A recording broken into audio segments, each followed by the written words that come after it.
Welcome back to the podcast. My name is Joseph Clough, and this is episode 842. Now, in today's episode, we are talking about haters, the complainers, the people who just kind of rile us up and sometimes even try to bring us down. We want to be able to get into the heart of the matter of this episode, which is how do we deal with it?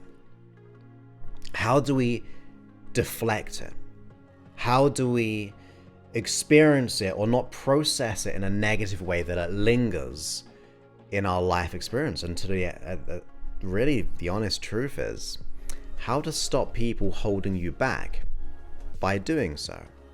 Because if people are hating upon us from a distance or in person, it does have an effect on your esteem.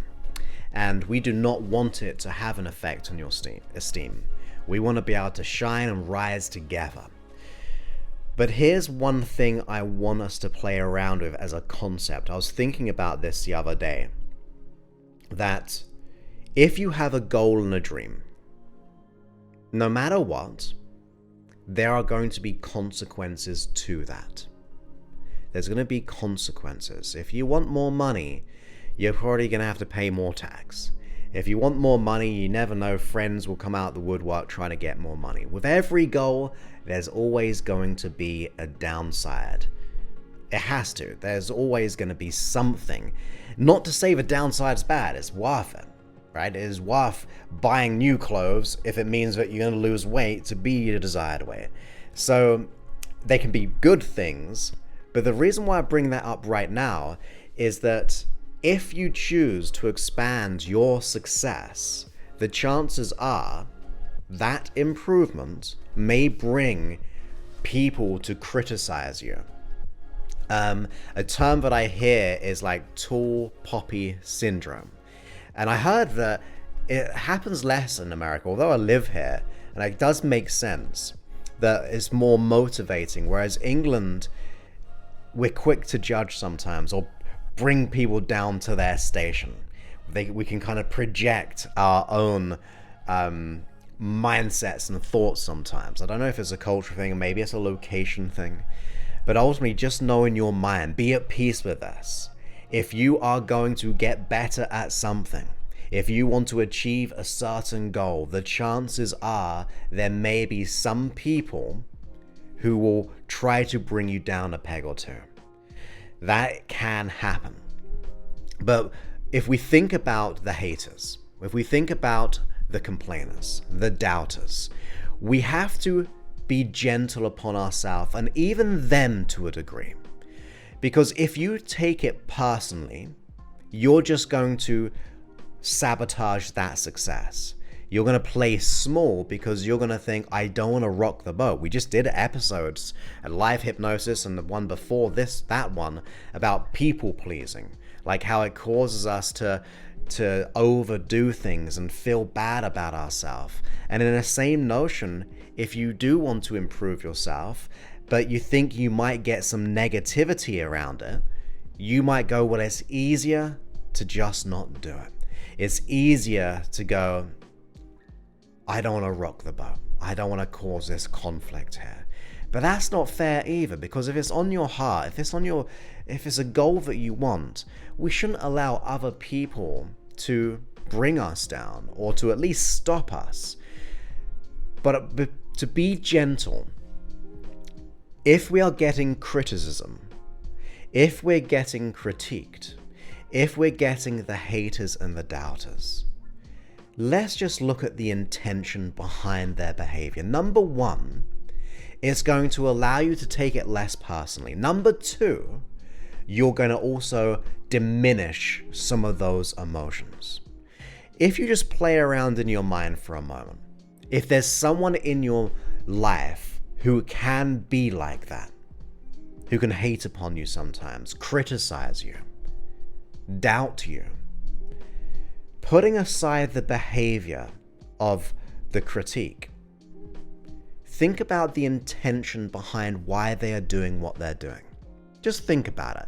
Come from a place as if you're looking through their own eyes, through their life experience, if you know it. because you may not be thinking about what they're going through, because we're taking it so subjectively, we're taking it so personally. But if we just put ourselves to one side and look through their own eyes, through their life experience, can we see any intentions behind what they do? It doesn't justify them, it doesn't let them off the hook, but it does allow you to have a deeper insight into what they're actually doing. For example, typically bullies were once bullied, so they try to gain back the power. They try to get back the power. They try to enforce power to make them feel better about themselves. People trying to pull you down, in a way, metaphorically, are below you, right? Because they're pulling you down. So that could mean they're not in the right place where they want to be. So it's easier to cut people down to make themselves feel good. Doesn't make it right. It does not make it right. It does not let them off the hook. Doesn't give them an excuse. But there are going to be reasons as to why the haters hate. Maybe their life has not been one that has been real happy and wonderful. Maybe they've been hurt and abused. Maybe they've gone through significant traumas, so they're trying to get something by doing it, and that's all they know how. That's all they know how.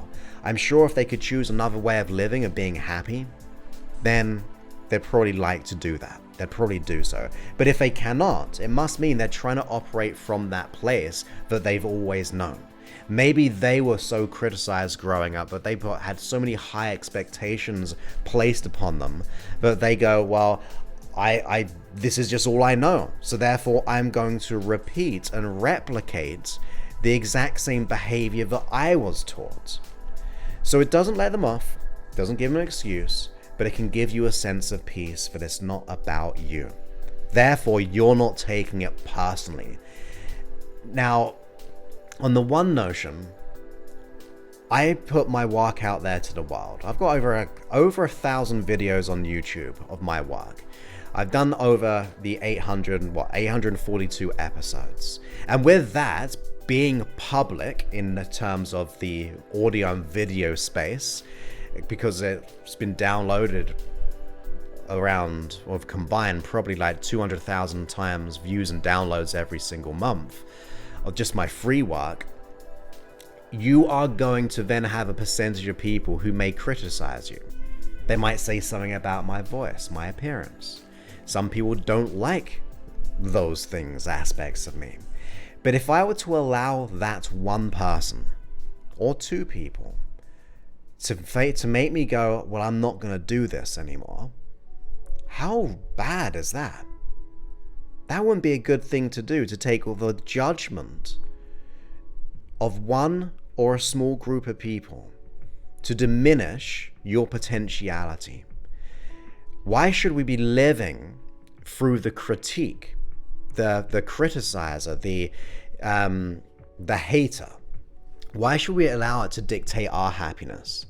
Because I'm sure if whatever you're doing, you are doing the best to your ability as well. And if you have goals and dreams, I'd like to think, if you're listening to this, because I like to think of this more of a wholesome podcast, because it's all about developing yourself and growing and becoming a better person, good for self, good for others, and good for the world.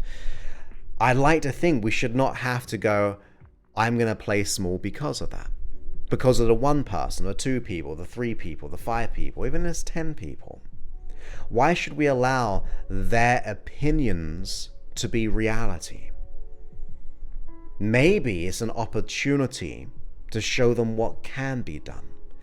You know, when like Gandhi says, be the change you want to see in the world, well, sometimes you've got to be the change you want to see in the other person.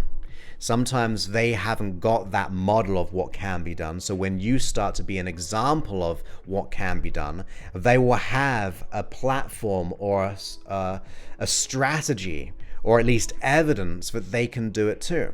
It's just they may not know that it's possible. They're once again repeating and replicating the same old thoughts and ideas and feelings that they've always had. And the reality is, you can't please all the people all the time. It's just impossible. So you may as well make a decision about what is it that you want? What is it going to get you? Be at peace with the haters.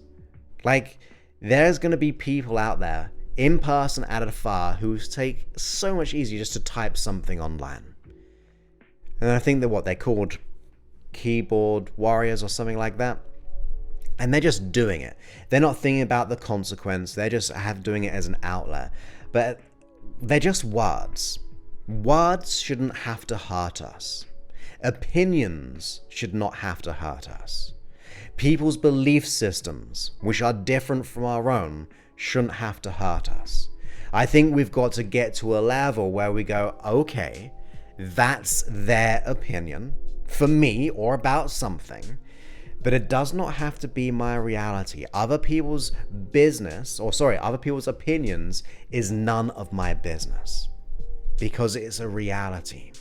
It is something that has and will happen, but it shouldn't have to define who you are.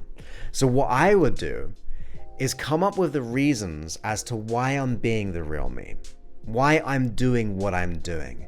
Go deeper than just the outcome. Think about all the most amazing consequences by doing what you want to be doing. Because you might be wanting to set up your own business, or being a practitioner of change, or to go up in the promotional ladder of your career, and you might be concerned about what people think along the way. Well, knowing that we now know there are intentions behind why they do what they do, and on top of that it's not you. It's not about you personally. It's just their model of the world. But then you go into, well, why am I doing this? Like, what's the cause behind what I'm doing it? What is the consequence of me living the life that I want? Where it be financial abundance, so you can serve your family, your future, the communities around you from that abundance, or whether it be just a deep inner peace, a passion, a purpose. It doesn't matter if it's materialistic or not. Think about the reason as to why you are doing this. You see, if you can find more leverage and more reasons and possibilities of the goal and the outcome, you'll start to realize that that goal that you have, that idea of who you want to be, the authentic self, is going to be bigger, bolder than any hate. That's just the way it is. If you can enlarge your reasons and your values and your purpose, your mission, your ambition, you'll go, it's okay. It is normal. It is natural. It is something that happens. Now, if you're thinking about just in an online space, I heard someone say recently, if they don't have your number, don't worry about them. Because the people who have your number, like your personal number, they're the ones who probably are better for you. They're the ones who probably know you. Unless you're in a narcissistic relationship, then listen to the previous episodes of the people-pleasing hypnosis and the one before that. But most people in a healthy life, the people who have your number, who can reach out to you, in other words, the calls that you want to accept, they're the ones you care about. The other people who don't have that, then they're probably not worth worrying about, because you haven't given your number out to them. So just weigh it up on the hierarchy of things. Like, where is that hate coming from? What is their intention? But also, where are they in the vicinity of you in terms of value? If they're not close to you, then you shouldn't have to take on their opinions as closely as reality. Now, of course, there has to be some self-reflection. That is important. So if I get negative feedback about, say, my voice or how I look, then yeah, I kind of dismiss that. I don't need to go there. Like, that's none of my business. But if there is a form of hate, critique, just be conscious of it. Is there something that we can improve? Maybe they're shining a light on something, but they're exaggerating it in a way which is very mean. But maybe there's an element of truth. Maybe we've got to self-reflect and go, okay, I could do a little bit better. I could take on that. I might not like the the feedback. But if we think about what communication is the meaning that you get back from your communication. So if you're communicating, and by communicate I mean just being around people, and you're getting these responses from people, and it's kind of common, then we might go, well, it's not just people. Maybe it's a little about me that I've got to change. Maybe I've got to make some changes. It is one of those things that we just have to consider. That's nothing bad. Self-reflection is good. It's taking a reality check in what's really happening. Is there some things we can improve upon? It might not be as exaggerated as how that hate comes about, but it's always feedback, right? It's all feedback. Maybe we need to disregard all of it. Sometimes there can be an element we just want to pay attention to and get a little bit better at. But if we want to really make that change, you've got to make your own identity, your own self-belief, your own self-certainty in who you are, in what you're doing and how you're doing it, to the point that they can cast as many shadows upon you, your light is brighter. That's just the way it is. You take a stand for what is right. You take a stand for what is good. And therefore, if you know your intentions are pure, then why should we sweat the small stuff? It's just something, I know, and like I said, I'm saying it like it's really easy. It can take time to do this, but it does start with building your self-belief and your self-certainty, to know that you're worthy, deserving, and good enough, that you're capable, that your dream is worth it, that you are going to go, look, I'm ready to step out, be bold, and embrace any negative things coming my way, because I know it's going to happen, and I'm okay with that. I'm okay with that. You see, people won't always understand your journey. They won't, just in the same way we didn't really look at their intentions, because they're doing it for a certain reason, may not like the behavior, but the intention is there. People don't always know your intentions. People don't always know much about you. But the more you know about yourself, it will cause you to express that at a deeper level. So maybe you can shine your light brighter, for they don't have to hate. Not all the time. I'm a realist here. Like, some people just want to hate. But I don't have to fix them. I don't have to challenge them. I don't have to do anything if I don't want to. I can just think, like I said, other people's opinions are none of my business. But if my intention is pure, which it is, in my opinion, it is pure. I want to help as many people in the world as possible. Free work, paid work, whatever it is, I want to help. That's why I've done all these episodes. And I'm totally at peace that people will say negative things. Doesn't mean I love it, doesn't mean I like it, doesn't mean it has to affect me either. When you know who you are, it doesn't matter what people think you are. You start to own your own domain. You start to own your own behaviors. You start to own your identity.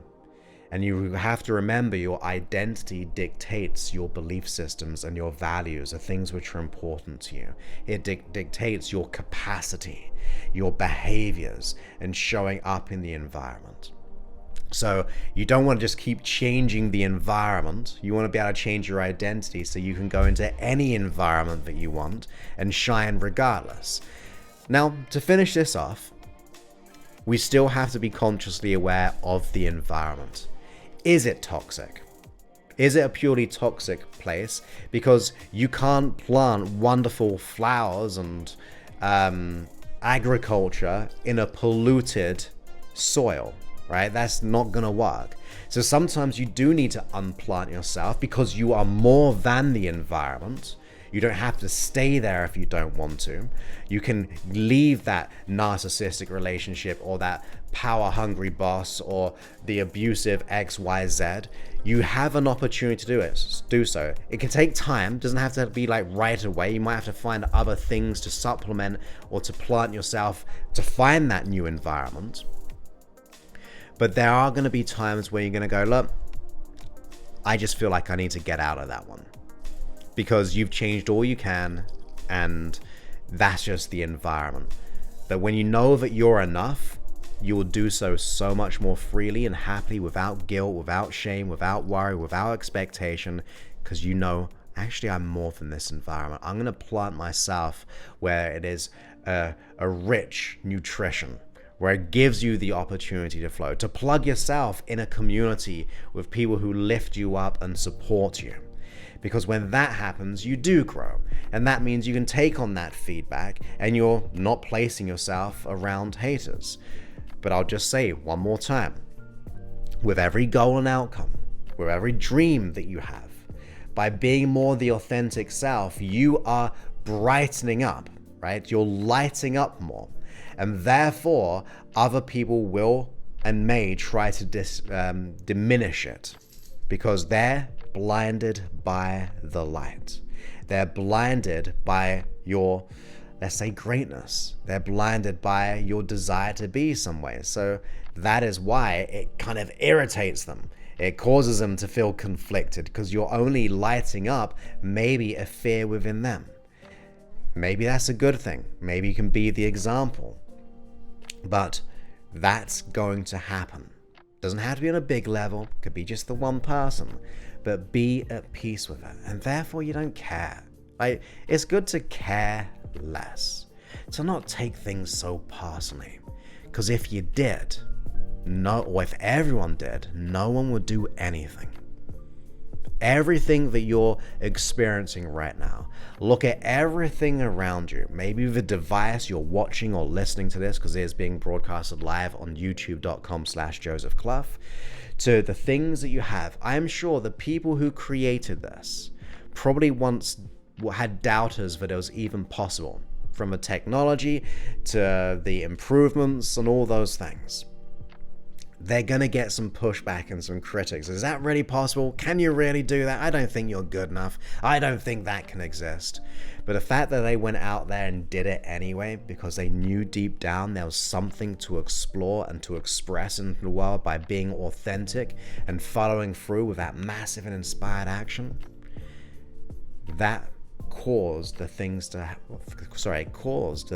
we have right now to come into existence. So other people's opinions are not your business. So I hope you got some value from that. It might be a good idea to check out the previous 2 episodes, because it is a bit of a theme right there. But of course, if you want to get more help, I do actually have a mobile app at freehypnosis.app. It has all these free episodes in there. It has an ad-free experience as well if you're a part of the app. That means you don't get those annoying ads here and there. There is a whole hypnosis section, which has hundreds of hypnosis sessions. You can favor them so it appears right to the top of the feed. You can change it from the sun to the moon to make it a sleep session, like a guided extra 15 minutes, which just kind of goes less and less in volume. You can download it, repeat it. You can create your own custom hypnosis sessions. Choose a topic, then the symptoms, and the app will just create it for you. You can go ahead and listen to the 4-hour plus sleep hypnosis sessions. Just make sure you press the download icon or let it fully buffer before you turn your phone into airplane mode. You've got audio programs on there, which we're going to be adding more to. You've got things such as the night mode and the dark mode, or light and dark mode.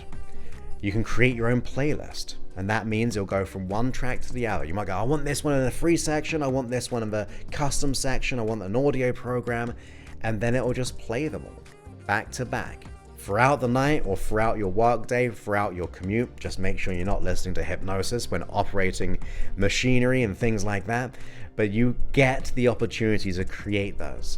And it just means that you get everything you want all within one app whenever you need it. And of course, if you are enjoying this episode or other episodes, please leave a review. Your words. I mean, we're talking about negative criticism. If someone goes, for a quick example, and this is not negative if you're listening to this, I got a 3-star review, and the review was, I didn't find a track for I can't remember, it was like travel nausea, something like that, and just left a 3-star review. And there was like a question mark to it, as of like, is there one on the app? I can't find it. So your review kind of equals out some of those reviews sometimes, or maybe I need to start creating one. But it's best to reach out to me personally if you want me to add things to the list. But anyway, I digress. Your review counts. Your words will inspire other people to get the free help that they need. And that's at freehypnosis.app, or search hypnosis in the App Store, and I'll probably be right near the top or at the top. So with that, you have the best rest of your day. Allow yourself to express yourself in freedom, because you are worth it, deserving. Other people's opinions aren't your business. So let's shine together. Let's shine bright, even if it creates a bit of like so bright that they can't really see, right? Because you're so blinded by the light of your greatness. So with that, I'll speak to you soon. Many thanks and goodbye.